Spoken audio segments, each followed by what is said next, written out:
Uniform circular motion. Circular motion समझते भी साथ साथ चलेंगे, नोट्स भी एक साथ बनाते चलेंगे, बाद के लिए कुछ भी नहीं छोड़ेंगे, एक ही साथ सारा काम करते चलेंगे।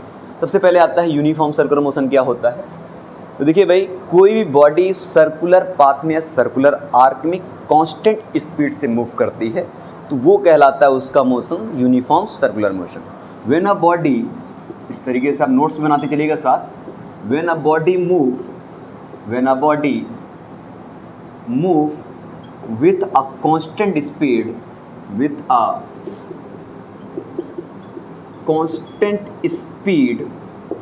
in a circular path,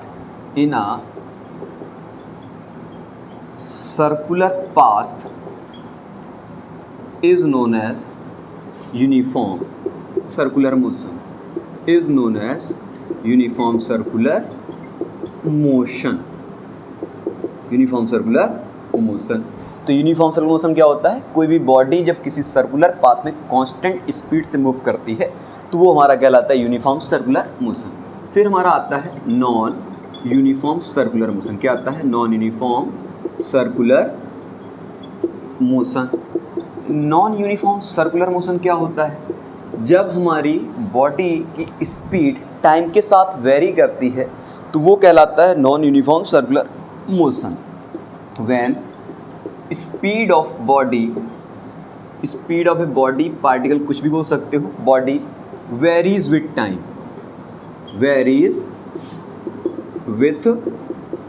time is known as non uniform circular motion। तो जनरल याद रखिएगा, यूनिफॉर्म सर्कुलर मोशन क्या होता है, जब बॉडी की स्पीड बॉडी मूव करती कांस्टेंट स्पीड से किसी सर्कुलर पाथ में तो वो कहलाता है uniform circular motion. Non uniform circular motion क्या होता है, जब बॉडी की स्पीड टाइम के साथ वेरी करती है वो कहलाता है non uniform circular motion. Point wise पढ़ेंगे तो ज़्यादा इंपॉर्टेंट रहेगा। पॉइंट पहला आता है एंगुलर डिस्प्लेसमेंट। क्या आता है, एंगुलर डिस्प्लेसमेंट। एंगुलर डिस्प्लेसमेंट क्या होता है, जनरल समझने की कोशिश करिएगा। जब कोई एंगल शिफ्ट करता है पर्टिकुलर एक फिक्स्ड लाइंस के थ्रू तो वो हमारा कहलाता है एंगुलर डिस्प्लेसमेंट। डिफिनीशन लिखाने से पहले थोड़ा समझा दे रहा हूँ, शायद आपको समझ में आ जाएगा। मान लीजिए कोई बॉडी सर्कुलर पाथ कर रही है, ये इसका पॉइंट सेंटर O है, ये पॉइंट पे आपने फिक्स कर दिया। अब आपकी बॉडी मूव कर रही है किसी A पॉइंट पे, इस OP रेफरेंस ऑफ लाइन के थ्रू एंगल θ1 से, मान लीजिए कुछ एंगल थीटा है, ठीक है, रेफरेंस लाइन के थ्रू वो A पॉइंट से मूव करा, कुछ शिफ्ट करा, यहाँ तक इस पॉइंट B तक पहुँची और यहाँ से इसका एंगल कितना है, θ2। मतलब OP लाइन के थ्रू रेफरेंस लाइन में एंगल θ1 है और O से B वाले में रेफरेंस लाइन एंगल θ2 है। तो ये जो एंगल AB का है ये कितना निकलेगा, ये निकलेगा delta theta, that is equal to θ2 minus θ1। तो याद रखिएगा, किसी एक फिक्स रेफरेंस लाइन में जब बॉडी मूव करती है तो जो एंगल शिफ्ट करता है और ये जो A से B जो डिस्प्लेसमेंट कर रहा है दैट इज डेल्टा S और R इसकी क्या है, पर्टिकुलर फिक्स रेडियस है। तो theta is equal to arc upon radius होता है। एंगल क्या होता है, angle is equal to arc upon radius. Angle क्या है, डेल्टा थीटा जो कि θ2 माइनस θ1 बराबर है, R क्या है, डेल्टा S, रेडियस कितनी है, R। तो एंगुलर डिस्प्लेसमेंट निकलता है delta theta is equal to delta S by R। तो बात समझ में आई ना, एंगुलर डिस्प्लेसमेंट क्या है, पर्टिकुलर एक फिक्स्ड रेफरेंस लाइन के थ्रू जब एंगल शिफ्ट करता है, स्मॉल डिस्प्लेसमेंट करता है डेल्टा S, तो वहाँ पर वो जो एंगल डिस्प्लेसमेंट करता है वही कहलाता है एंगुलर डिस्प्लेसमेंट। बात समझ आ गई। तो इसकी डिफिनेशन क्या लिखेंगे, the angle shift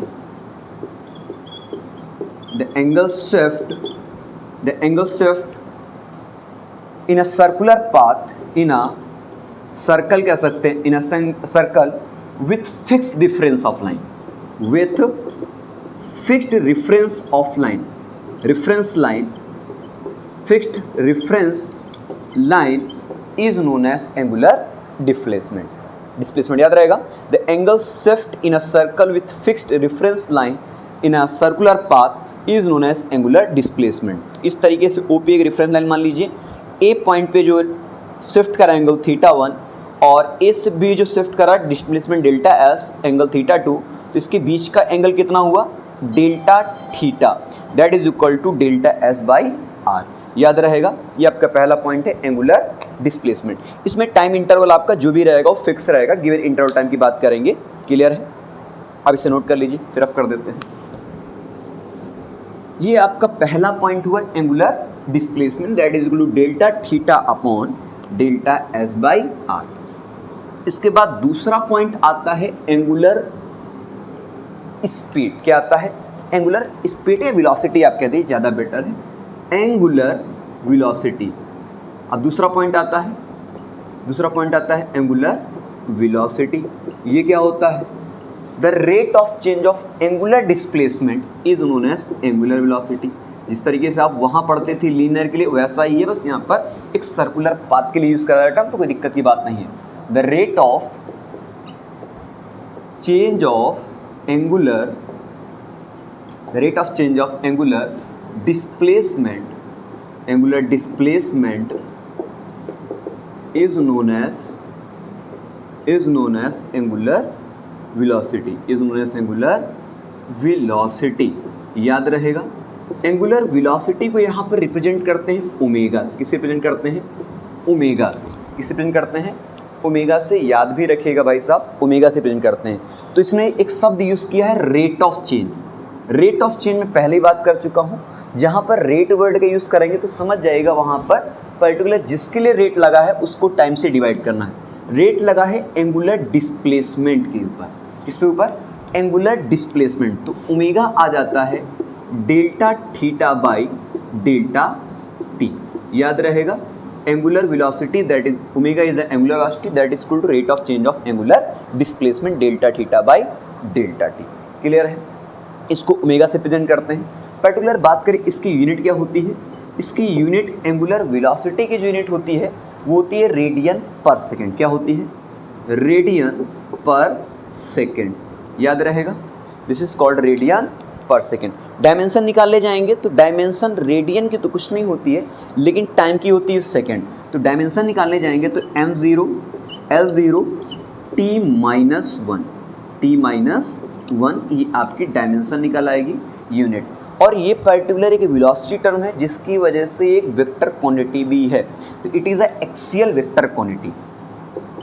it is axial vector quantity, axial vector quantity. याद रखिएगा तीनों टर्म्स, पहला यूनिट इसकी क्या है और डायमेंशन क्या है, और तीसरी कौन सी क्वांटिटी है, ये आपकी एक प्रकार की एक्सियल वेक्टर क्वांटिटी है। अब थोड़ा सा इसमें और एक पॉइंट समझिएगा, ये आपका ओमेगा निकला है delta theta by delta T. अब अगर इसी में अगर डेल्टा टाइम टी जो है टेंस टू रेफरेंस ले लें, मतलब इसका टाइम का ड्यूरेशन लगभग 0 के बराबर ले लें, या आप कह सकते हैं कि आपका जो लिमिटिंग वैल्यू है एवरेज वैल्यू बन जाए, तो वहाँ पर आपका ओमेगा जो हो जाएगा, लिमिट के टर्म पर लिखते हैं limit delta t tends to 0 delta theta by delta t, और ये टर्म कहलाता है इंस्टेंटेनियस एंगुलर वेलोसिटी। तो जब टाइम का रेफरेंस 0 लेंगे तो वहाँ पर क्या कहलाएगी, instantaneous angular velocity. Instantaneous angular velocity बन जाएगी, जिसको आप लिमिट के टर्म पर लिखेंगे तो limit delta t tend to 0 delta theta by delta t. Delta t tend 0 का मतलब ही है यहाँ पर पर्टिकुलर एक इंस्टेंट की बात करी जा रही है, एक मोमेंट की बात करी जा रही है, टाइम का रेफरेंस लगभग 0 के बराबर है, तो आप इसको D theta by d T के टर्म पर भी लिख सकते हैं। तो अक्सर हम लोग ओमेगा को बराबर D theta by d T लिख दिया करेंगे, तो समझ जाइएगा यहाँ पर टाइम की रेफरेंस 0 है या पर्टिकुलर आप इंस्टेंटेनियस की बात कर रहे हैं। इसको आराम से नोट कर लीजिए, फिर आगे बात करते हैं। क्लियर है, रफ कर दें, ठीक है। 2 पॉइंट आपको समझाए, एंगुलर डिस्प्लेसमेंट और दूसरा angular velocity.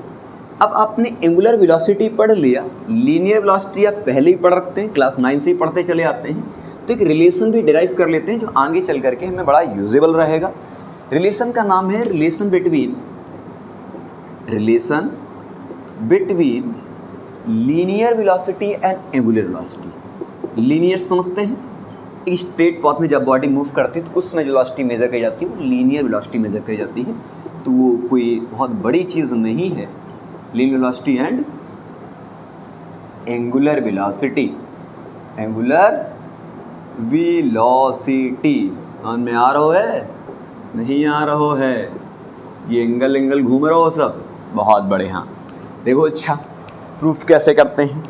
Delta theta is equal to delta s by r relation को उठाते हैं, कोई दिक्कत होगी नहीं।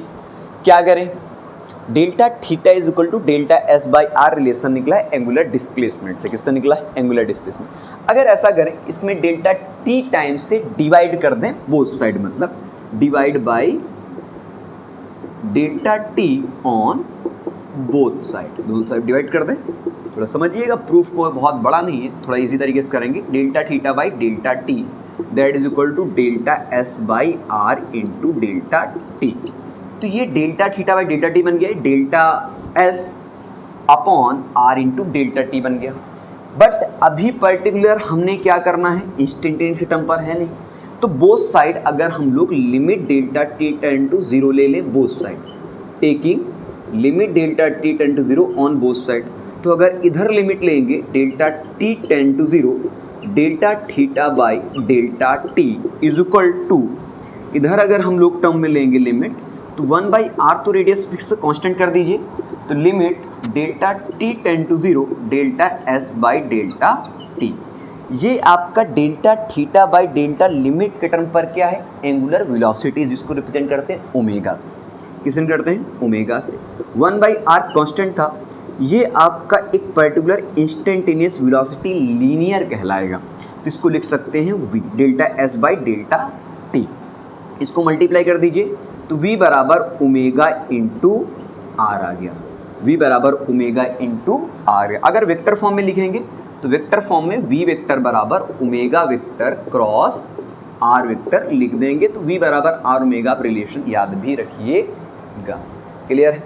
याद रहेगा, ये इंपॉर्टेंट रिलेशन है, आप इसे नोट कर लीजिए और याद भी रखिए। कितनी चीज़ें कम याद करनी होती हैं और फिर भी याद नहीं रह पाती हैं।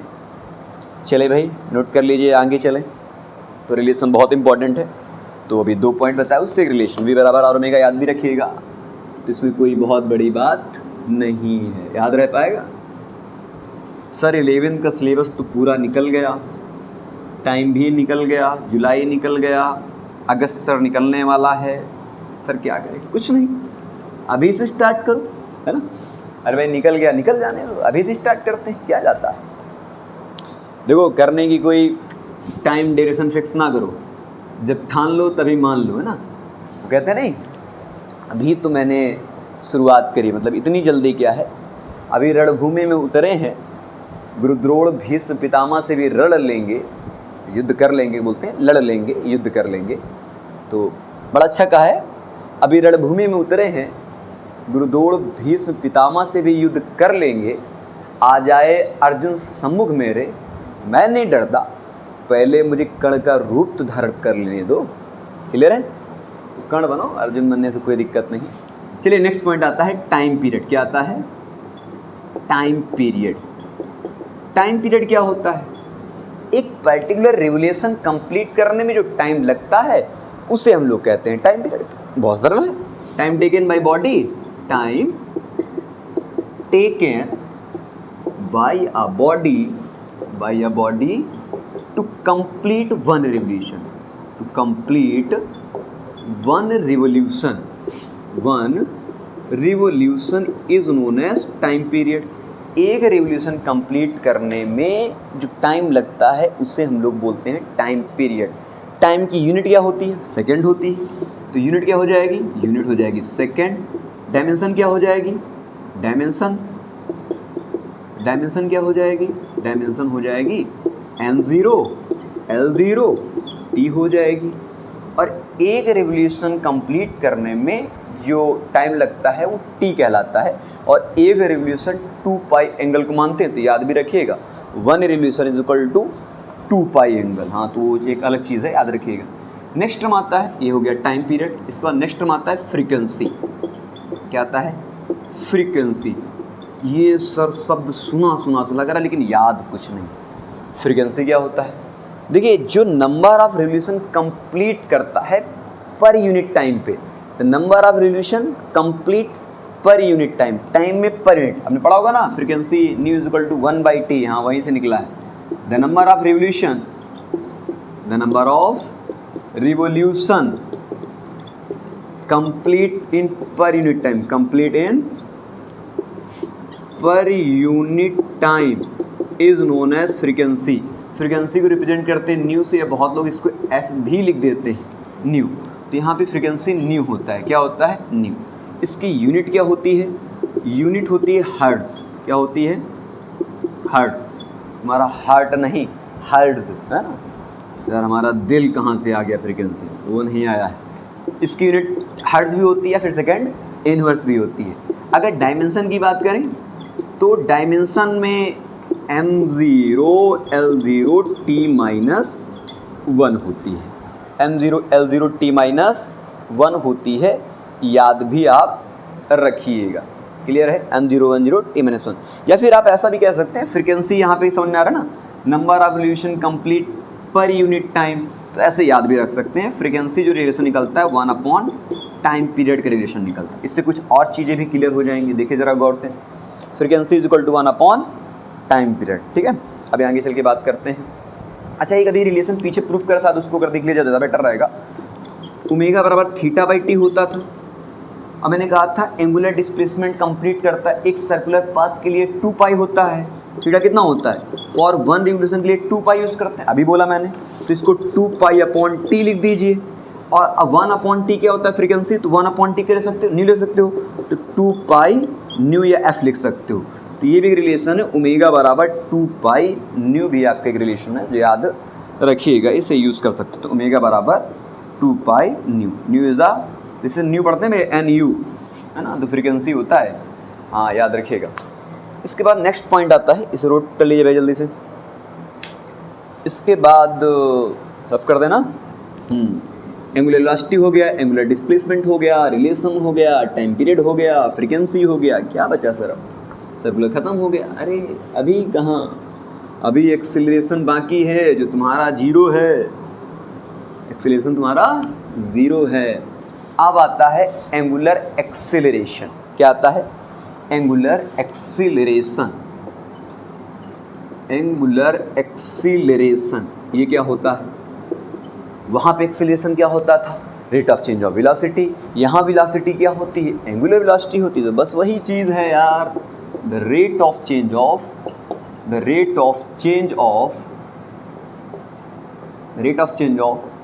Angular velocity is known as angular acceleration, angular acceleration को यहाँ रिप्रेजेंट करते हैं अल्फा से। किसे रिप्रेजेंट करते हैं? अल्फा से। तो यहाँ पर क्या कहा? Rate of change of angular velocity is known as angular acceleration. Angular velocity अभी बताया क्या होता था? एंगुलर वेलोसिटी क्या बताया थे? अरे D omega by d T, यही बताया ना?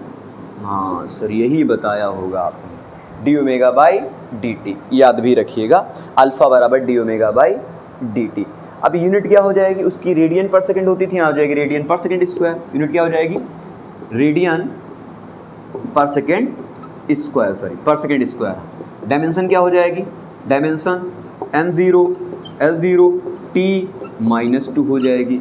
m0 L0 t-2 हो जाएगी। This is known as angular acceleration. याद रखेंगे, एंगुलर वेलोसिटी और एंगुलर एक्सीलरेशन, ठीक है। तो ये इन दोनों का मतलब एक प्रकार का relation, the rate of change of angular velocity he angular acceleration बना है।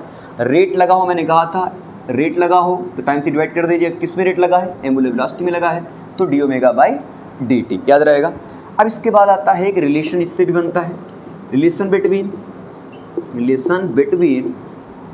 Angular acceleration and angular velocity. देखिए जरा गौर से, बहुत इजी रिलेशन है, कोई दिक्कत की बात नहीं है।